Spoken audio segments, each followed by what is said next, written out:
ग्लानिर्भवति भारत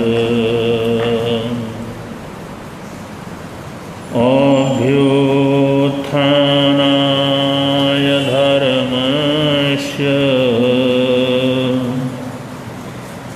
तदात्मानं सृजाम्यहम्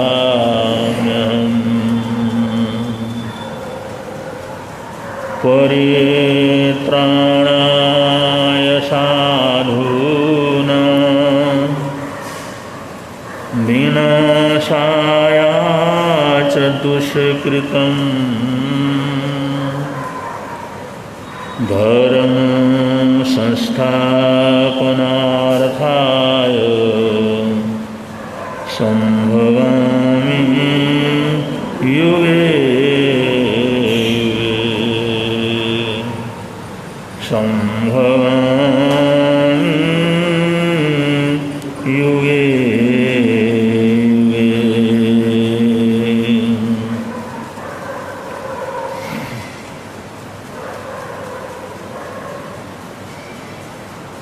द्वापर में जन्म लेने वाले वासुदेव श्री कृष्ण, उन्होंने अपने संदेश में ये कहा है,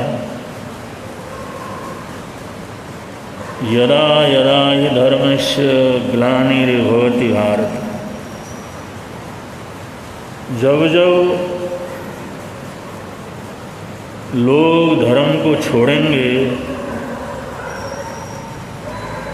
जब जब लोग धर्म की ग्लानि करने लगेंगे,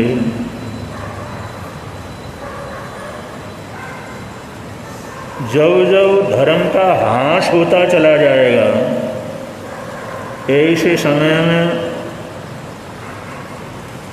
अभ्युत्थानाय धर्मस्य, समाज में देश में धर्म की स्थापना करने के लिए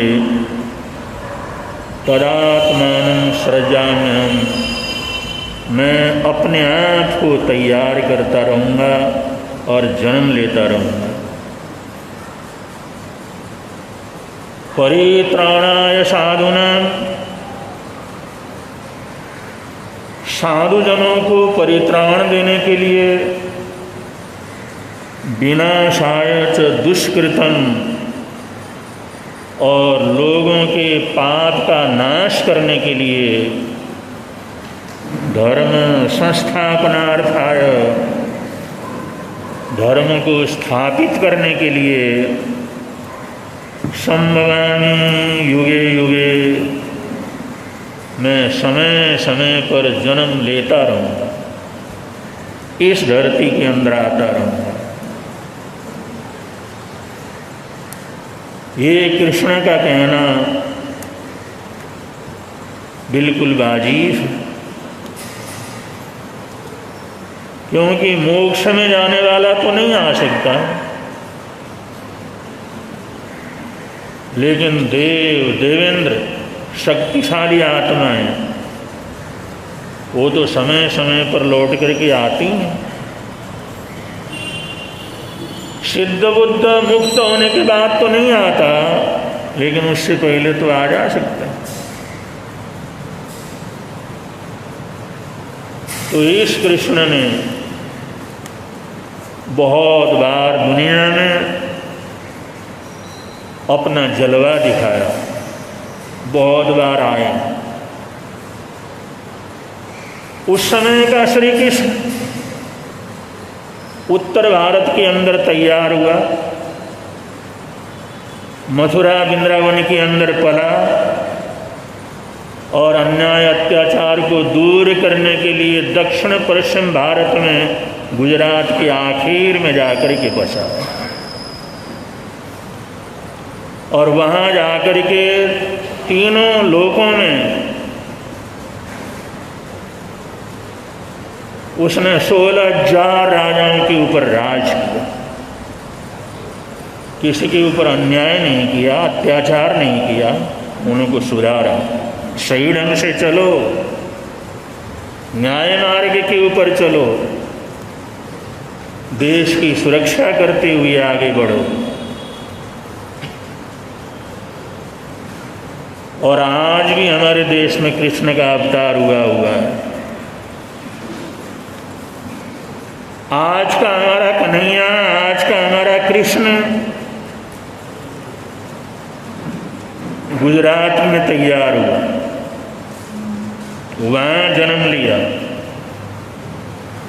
जिस धरती में कृष्ण ने अपना कर्मयोग बना करके चले गए थे, उसी कर्मयोग स्थान के अंदर जन्म लिया और 15 वर्ष तक वहाँ पर तैयारी करी दुष्टों का शमन कैसे करना, अत्याचारियों का अत्याचार कैसे दूर करना, नालायकों की नालायकी कैसे दूर करनी है, और किस तरह से इन अन्यायी अत्याचारियों को रोकना है। उसने 15 वर्ष तक वहाँ पर अभ्यास किया और वो कृष्ण 15 वर्ष अभ्यास करने के बाद फिर उत्तर भारत के अंदर आए। काशी, वृंदावन, मथुरा इस उत्तर भारत के अंदर आया और यहाँ से सिर्फ देश में नहीं सारी दुनिया में राज कर रहा है।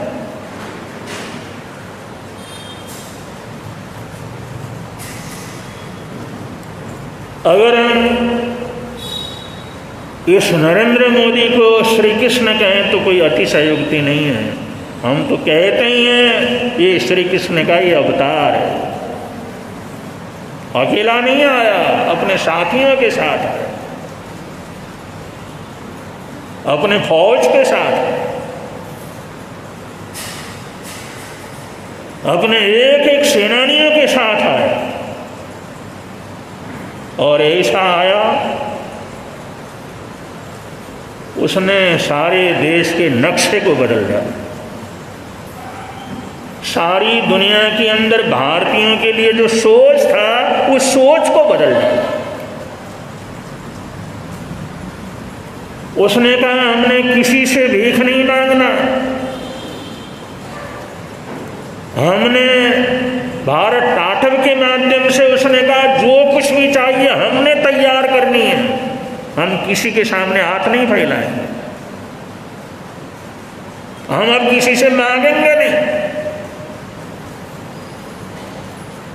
हम कोई छोटे से देश नहीं हैं, हम गुलाम नहीं हैं, हम किसी देश के सामने हाथ फैला करके, झोली फैला करके मांगे। हम देंगे दुनिया को, हम बनाएंगे सब कुछ। आज स्वावलंबन भारत में सब कुछ हमारे देश के अंदर बनता है।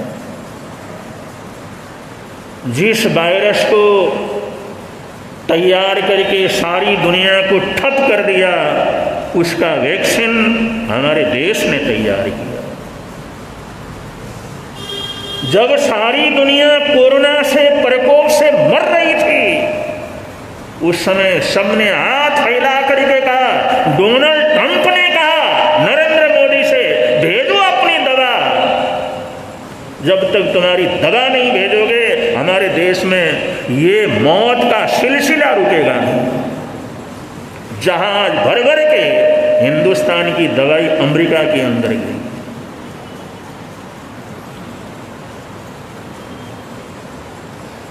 सबसे पहले वैक्सीन तैयार की, एक नहीं दो तैयार की,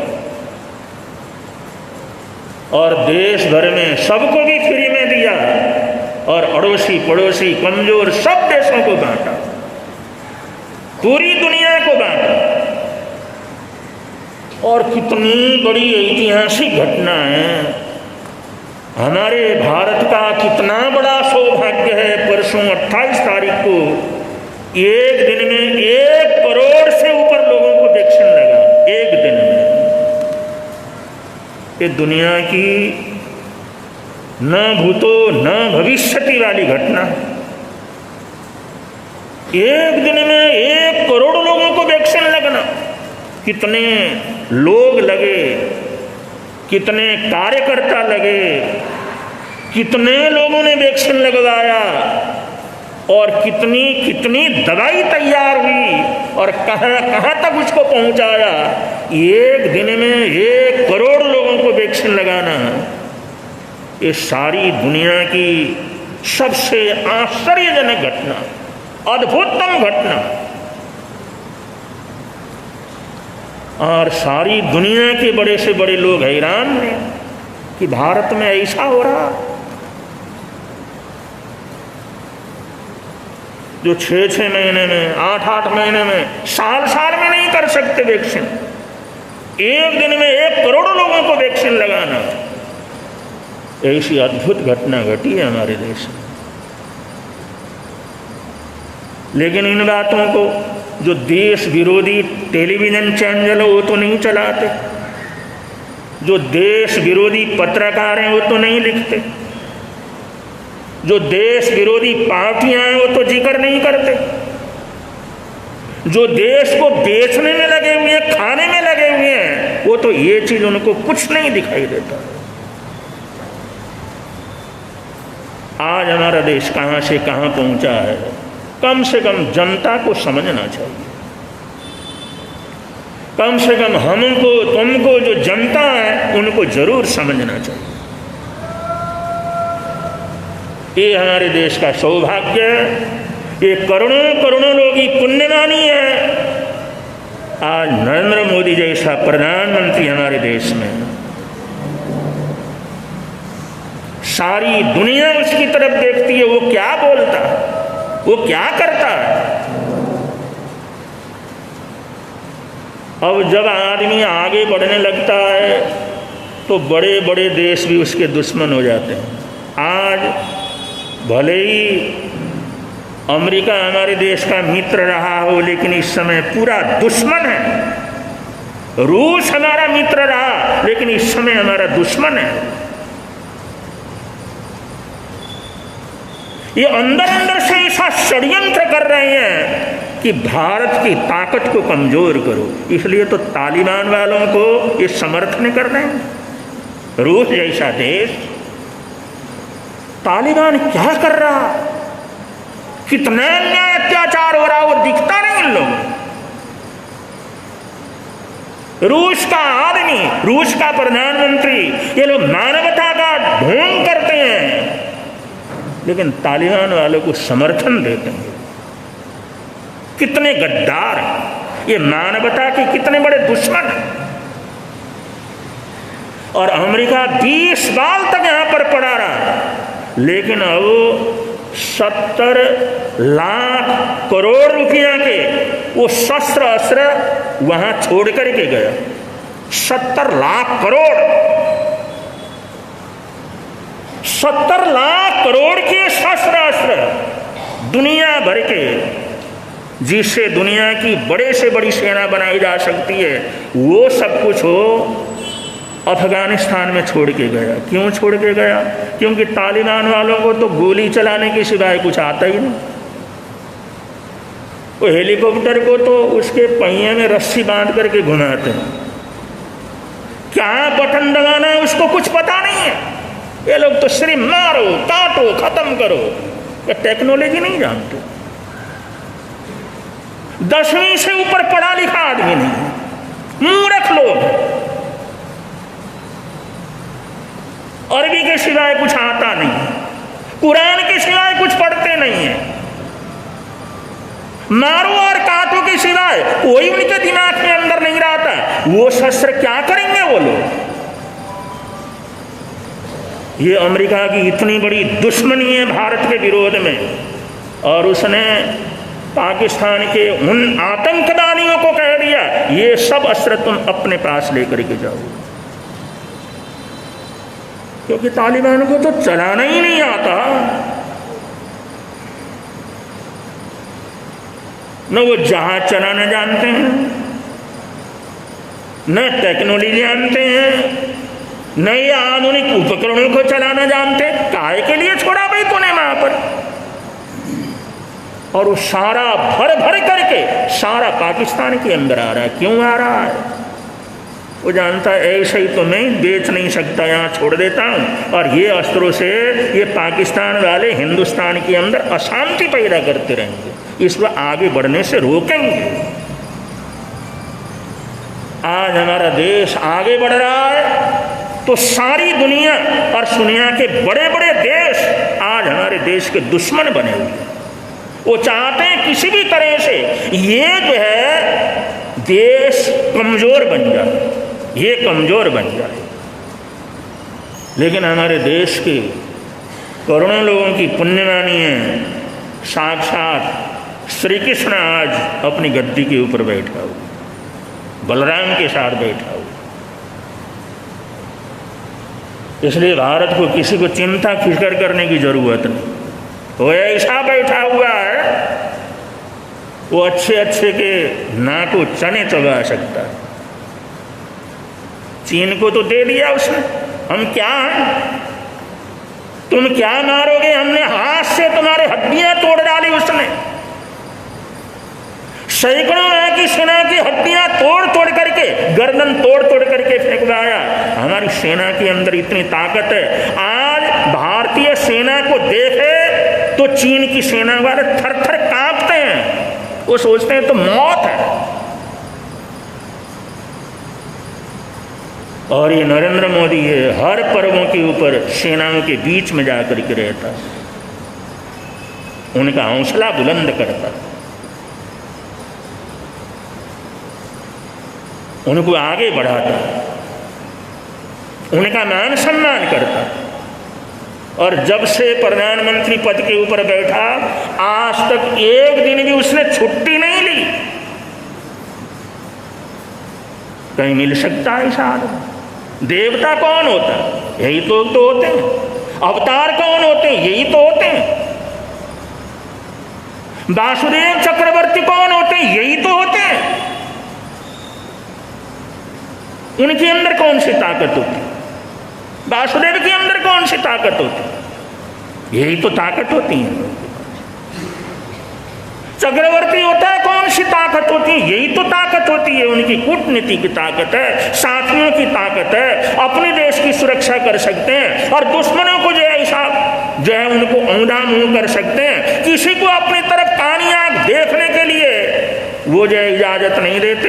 यही तो उनकी ताकत है। और कौन सा अपराध अवतार चाहिए? जिस उत्तर प्रदेश में गली गली के अंदर अपराध होता था, बाहुबली लोग वो कहते देवता भी हमारे को रोक नहीं सकता। आज ऐसे बड़े से बड़े बाहुबली, बड़े से बड़े दुष्ट लोग जिन्होंने देश की जनता को लूटा, सरकार को लूटा, वो लोग आज जेल के अंदर हैं। वो कहते बस हमारे को जेल में रहने दो, जेल में रहने दो, बस बाहर निकले तो योगी है, वो नहीं छोड़े। आज उत्तर प्रदेश के ये लोग ऐसे डरते हैं, ऐसे भयभीत होते हैं, क्योंकि गद्दी संभालते ही कहा था उत्तर प्रदेश में अगर कोई अपराधी है, अगर कोई दुष्ट है, कोई डकैत है, कोई ऐसा अपने आप को बाहुबली समझता है, वो दो ही होंगे, या तो जेल के अंदर हो जाएगा या इस दुनिया से ही बाहर कर दिया जाएगा, या उत्तर प्रदेश से बाहर छोड़ करके तुम चले जाओ। बस तीसरी चौथी कोई जगह तुम्हारे लिए नहीं है। वरना जिन बाहुबलियों को योगी आदित्यनाथ ने मिट्टी के अंदर मिलाया, उनकी संपत्ति जब्त की, उन लोगों को जेल के अंदर ठोका, किसी की ताकत थी? सरकार तो उनके हाथों में खेलती थी, उनके इशारों से चलते थे लोग। तो ये कृष्ण जन्माष्टमी हमारे लिए बहुत ही शुभ है और आने वाले समय में जनता को हर तरह से मोदी का साथ देना।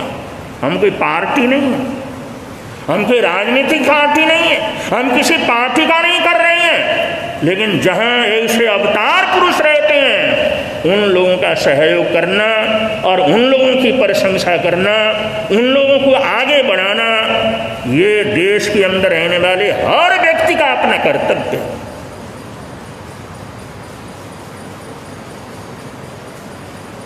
जब प्रधानमंत्री राजीव गांधी थे, उन्होंने संसद के अंदर कहा था,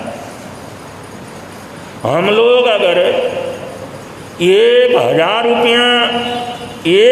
रुपया अगर हम किसी गांव के लिए, किसी जिले के लिए, किसी भी प्रदेश के लिए, छोटे से छोटे गांव के लिए सैंक्शन करते हैं वहाँ के विकास के लिए, तो 1,000 रुपया यहाँ से चलता है और वहाँ पहुँचते पहुँचते 10 रुपया रह जाता है।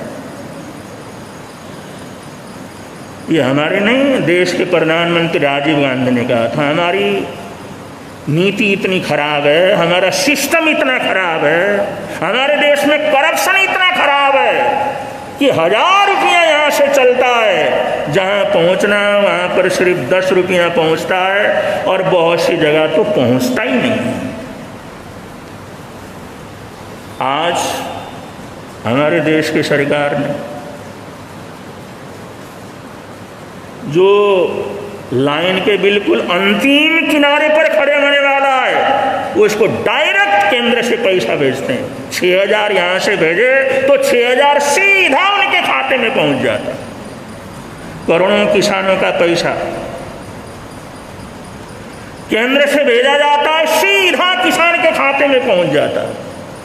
इसलिए तो ये दलाल लोग किसान का भेष पहन करके दिल्ली के रास्ते के अंदर पड़े हुए हैं, राक्षसों की तरह, दैत्यों की तरह से। उनका क्या है? उनका धंधा खत्म हो गया, उनका करप्शन खत्म हो गया। जो लूटते थे, जनता को लूटते थे, मंडियों में लूटते थे, वो कोई किसान उसान कुछ नहीं। किसान तो अपना आराम से, किसान को कोई तकलीफ नहीं। सारा देश घूमे आए हम, तमिलनाडु से लेकर के यहाँ तक आए, किसान को कोई तकलीफ नहीं है। ये दलाल लोग किसान के नाम पर वहां पर पड़े हुए। और मोदी ने कहा पड़े रहो, पड़े रहो, तुम पड़े रहो, सांप की तरह पड़े रहो। क्या कर लो, जनता साथ है। करप्शन खत्म हो। वो चिंता उस व्यक्ति की थी जिसने 410 उसके MP थे, इतना बड़ा सत्ताधारी था, लेकिन वो कुछ नहीं कर सका, राजीव गांधी। लेकिन नरेंद्र मोदी ने वो सारा पैसा जो केंद्र से चलेगा वो सीधा जिस अधिकारी है उसके पास पहुंच जाएगा। और देश के कोने कोने तक बिजली पहुंचा है, देश के कोने कोने तक जो राशन कार्ड पहुंचा है, देश के कोने कोने तक सड़क पहुंचा है। अटल बिहारी वाजपेयी कहते थे विकास क्या है? उनसे पूछा किसी ने, साहब विकास क्या है? उन्होंने कहा सड़क का नाम विकास है। जहाँ सड़क है वहाँ पर विकास है। इसलिए प्रधानमंत्री योजना चालू की थी, हर गांव को इस योजना के अंदर जोड़ा जाए। उनका ये कहना था कि जहां सड़क है समझ लो उसका विकास हो गया। ये प्रधानमंत्री अटल बिहारी वाजपेयी ने कहा था। किसी ने पूछा विकास किसे कहते हैं, क्या विकास है? उन्होंने कहा जहां सड़क है वहां विकास है। सड़क का नाम विकास है। सड़क होगा तो आवाजाही सब कुछ होगा, विकास अपने आप पहुंच जाएगा। आज देश के कोने कोने तक सड़क पहुंचे हुई है। तो मेरठ के चारों तरफ देख लो क्या सड़क बनी हुई है। आदमी जाता है गाड़ी लेकर के, न कोई मोदी नगर आता है, न मुजफ्फरनगर आता है, न कोई भीड़ आती है। यहाँ से जाओ, जहाँ पहुँचना है सड़फाट वहीं जा कर के आदमी उतर जाता है। पुराने प्रधानमंत्रियों की जितनी समस्याएं थी उन सब का समाधान इस नरेंद्र मोदी ने की।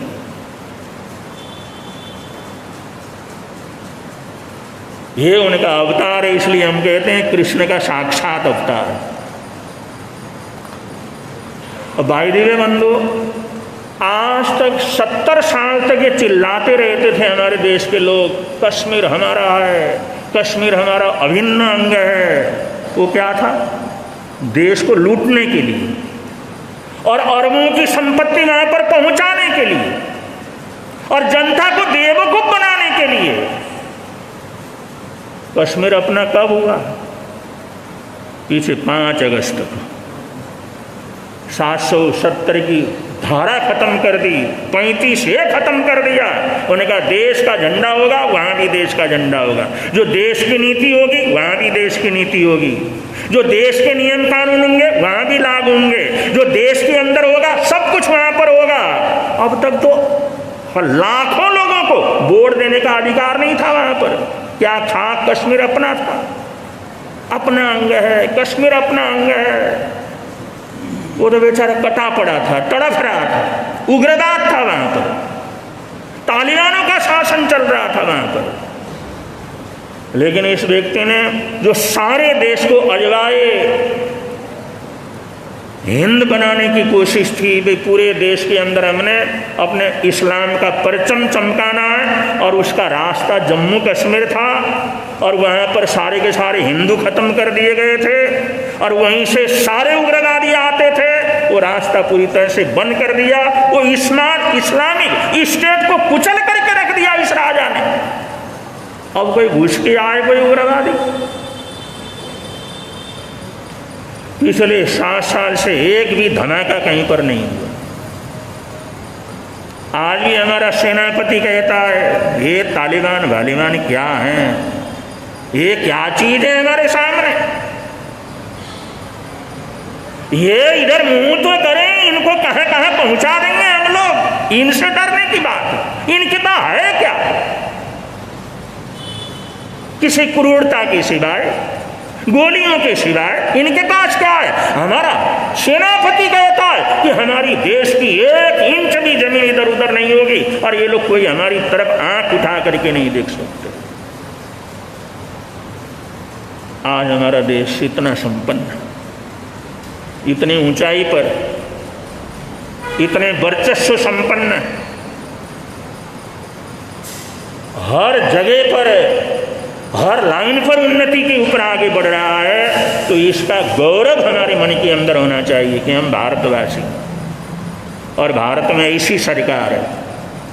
और तमाम भारतीयों को, जो लोग भारत को अपना मानते ही नहीं हैं, जो अलगाववादी हैं, जो भारत के माता का जयकारा तक नहीं बोल सकते, वंदे मातरम तक बोल नहीं सकते, वो तो देशद्रोही हैं। वो देशद्रोही तो कुछ भी करेंगे, लेकिन जो अपने देश को अपना मानता है उसके मन के अंदर इस नरेंद्र मोदी के ऊपर पूरी तरह से भरोसा होना चाहिए, विश्वास होना चाहिए, और ये होना चाहिए चाहे महंगाई बढ़े, तकलीफ बढ़े, आधी रोटी खा करके खाना पड़े, लेकिन लाएंगे तो आंख को लाएंगे, क्योंकि जो देश के लिए जीता है और देश के लिए मरता है, जो देश के लिए खपता है वही हमारा नेता है, जो देश की बात करता है वो हमारा नेता है। अगर देश ही नहीं रहेगा तो हमारा क्या रहेगा? अगर देश ही नहीं रहेगा तो हमारा मकान क्या रहेगा, हमारा घर क्या रहेगा, हमारा परिवार क्या रहेगा? देश नहीं रहेगा तो कुछ भी नहीं रहेगा। इसलिए जो नेता देश की बात करे बस उसको वोट डालना चाहिए। जो देश की बात न करे वो हमारा सगा क्यों ना हो, लेकिन उसके डब्बे के अंदर वोट नहीं चलना चाहिए। ये जनता को समझने की जरूरत है। जो देशभक्त होगा वो हमारा नेता होगा, जो देशभक्त होगा हमारा अधिकारी होगा, जो देशभक्त होगा उसका हम समर्थन करेंगे। देश है तो सब कुछ है, देश नहीं है तो दुनिया के अंदर कुछ भी नहीं। तो आज हम जन्माष्टमी के इस माहौल में वो श्री कृष्ण ने जो अपना रूप हमारे देश को दिया है, और एक रूप नहीं अनेक रूप के अंदर, आसाम में एक हमारा मुख्यमंत्री वो भी जोरदार काम कर रहा है। आदित्यनाथ योगी को तो आप लोग जानते ही हैं। अमित शाह तो आज की दुनिया का चाणक्य है, हमारे जैन समाज का व्यक्ति है, और उसने जिसके लिए कोई सरकार, कोई विद्वान, कोई व्यक्ति ये कभी स्वप्न में सोच नहीं सकता 370 धारा हटाई जा सकती है, उसको सबसे पहले पास कहाँ करवाया? राज्यसभा में, जहाँ पर उनकी मेजोरिटी नहीं थी। उन्होंने कहा लोकसभा में तो करते रहेंगे। लोगों को समझ में नहीं आया, लोगों को समझ में ही नहीं आया विरोधियों को समझ में नहीं आया। जहां पर उसकी अल्पमत है, जहां पर बहुमत नहीं है, वहां पर उसमें पास करवा दिया। एक ही कानून बना है हमारे देश में। जितने कानून पास हुए हैं लोकसभा में पास होने के बाद राज्यसभा में गए, लेकिन तुम्हारा अमित शाह ऐसा है, तुम्हारा जैन राजा ऐसा है, उसने पहले जहाँ पर अल्पमत था वहाँ पर पास कराया, फिर उसके बाद बहुमत जहाँ था वहाँ ला करके पास करवाया। क्या आदमी, क्या सोच है, क्या उसके बोले विचार है, सामने नहीं आता, लेकिन कितनी बड़ी ताकत है वो। इन ताकतों के साथ, इन बल के साथ आज हमारा प्रधानमंत्री आगे बढ़ रहा है। तो उसके आयुष्य के लिए, उसके स्वास्थ्य के लिए हम सबको भी हमेशा प्रार्थना करनी चाहिए। ऐसे लोग हमारे देश में रहेंगे तो हमारे देश का बाल बांका नहीं हो सकता। और अफगानिस्तान के एक दृश्य को आप लोग देख रहे हैं, वो जो तालिबान है वो कहते अल्लाह के बिल्कुल नज़दीक के हम हैं, कुरान शरीफ को हमेशा कुरान शरीफ मानने वाले हैं। ऐसे लोगों के पास कोई रहना नहीं चाहता, मुसलमान भी नहीं रहना चाहते, वो तो मर जाए तो ठीक है, जहाज से गिर जाए कि मर जाए तो ठीक है, इनके पास नहीं रहना। लोग कहते हैं ना महाराज, जब कभी झगड़ा हो तो अल्लाह के नाम पर सब इकट्ठे हो जाते हैं। कोई इकट्ठा नहीं होता, ये तो आप लोगों को मारने के लिए इकट्ठे हो जाते हैं, वरना यहाँ तो सब अल्लाह वाले ही हैं। अफगानिस्तान में जो जनता अल्लाह को मानने वाली है, कुरान को मानने वाली है, उसी को दर दर करके काट काट करके मार रही हैं, उन्हीं महिलाओं का रेप कर रही हैं। ऐसे दुष्ट हैं ये लोग। ये अल्लाह के नाम पर कोई कष्ट नहीं होते, ये तो हिंदुओं को डराने के लिए, तुम्हारे को डराने के लिए कि तुम इकट्ठे नहीं होते, तुम हथियार नहीं उठाते, हाथ पैर नहीं मारते। अरे हाथ पैर मार करके भी कुछ को नीचे गिराया जा सकता है, इसलिए डराने के लिए ऐसा करते हैं ये लोग, वरना क्या अल्लाह के नाम से इकट्ठे होते हैं। वो अपने अल्लाह को मानने वाली जनता को ही काट काट करके मार रहे हैं लोग।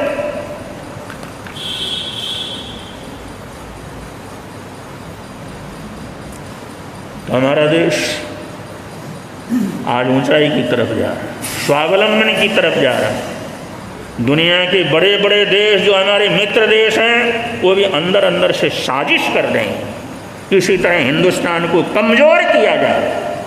अब ये जनता का काम है, एक एक परिवार का काम है कि ऐसे लोगों को, ऐसे राजा को ऐसा सहयोग दें, ऐसा बल दें, ऐसा सपोर्ट करें, वो आगे से आगे क्या करता रहे, बढ़ता रहे। तो हमारे देश को आगे बढ़ने में कोई दुनिया की ताकत क्या कर सकती, नहीं रोक सकती।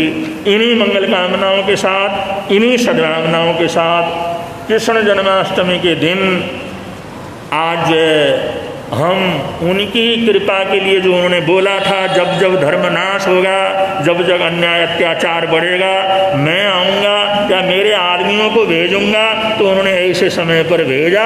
उसके लिए श्री कृष्ण को बहुत बहुत हम बधाइयाँ देते हैं, मंगल कामनाएं देते हैं। कहाँ भी हो, लेकिन तुमने अपना ही रूप धारण करके हिंदुस्तान में ऐसे ऐसे लोगों को भेजा, अलग अलग रूप के अंदर भेजा, अपने ही अधिकारी बना करके भेजा।